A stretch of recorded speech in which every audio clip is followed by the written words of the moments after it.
మూసుకుంటే మరో మూడేళ్ళు ఓపిక పట్టండి, వచ్చేది మన ప్రభుత్వమే. మన ప్రభుత్వం వచ్చిన ఒక నెలకే ప్రతి రైతన్న ముఖంలో సంతోషాన్ని చూసేట్టుగా వాళ్ళకి రాని ఇన్సూరెన్స్ను ఇప్పిస్తా, ఇప్పుడున్న ఇన్పుట్ సబ్సిడీ ఇస్తాను. ఇవ్వడమే కాకుండా ప్రతి రైతన్నకు 2023లో ఏ రకంగా ప్రతి రైతన్నకు 50,000 రూపాయలు మళ్ళా ఇచ్చినట్టుగా ఆ డబ్బు కూడా మళ్ళా ఇచ్చే కార్యక్రమం కూడా ఖచ్చితంగా ప్రతి రైతన్నకు నేను భరోసా ఇచ్చి నేను ఈ విషయం చెప్తా ఉన్నా.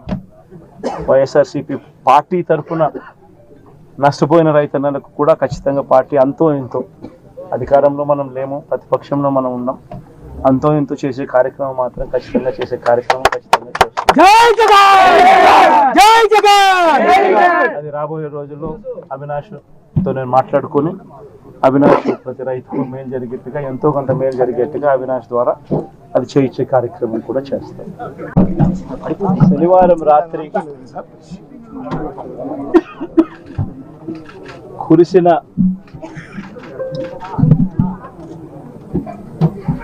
వర్షము, వడగళ్ళు, దానితో పాటు వచ్చిన గాలి, వీటి అన్నిటి కారణంగా దాదాపుగా 4,000 ఎకరాలు పంట నష్టం జరిగింది. ఈ లింగాల మండలంలోనే కోమనూతల, కాతిరెడ్డిపల్లి, చెర్లోపల్లి, ఎగోపల్లె, పార్నపల్లె, పక్కన అనంతపురం జిల్లాలోని నిర్జాంపల్లె అండ్ రాజతోట, దాదాపుగా ఇవన్నీ 4,000 ఎకరాలకు సంబంధించిన పంట నష్టం జరిగింది. ఇక్కడే ప్రభుత్వం అన్నది ఇక్కడే మానవత్వ దృక్పథంతో ఆలోచన చేయాల్సిన అవసరం ఉంది. ఎకరాకు పెట్టుబడి ఖర్చు కనీసం అంటే 1,50,000 రూపాయలు పైసలకు మాటే.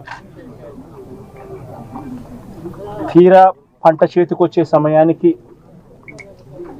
పరిస్థితి ఈ మాదిరిగా ఉత్పన్నం కావడంతో దాదాపుగా రైతన్నలు 10 లక్షలు, 15 లక్షలు,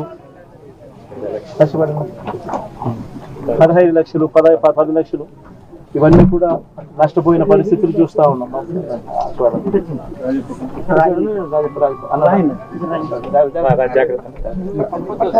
నష్టపోయిన పరిస్థితులు కనిపిస్తూ ఉన్నాయి. ఈరోజు నేను ఒకటే అడుగుతా ఉన్నా,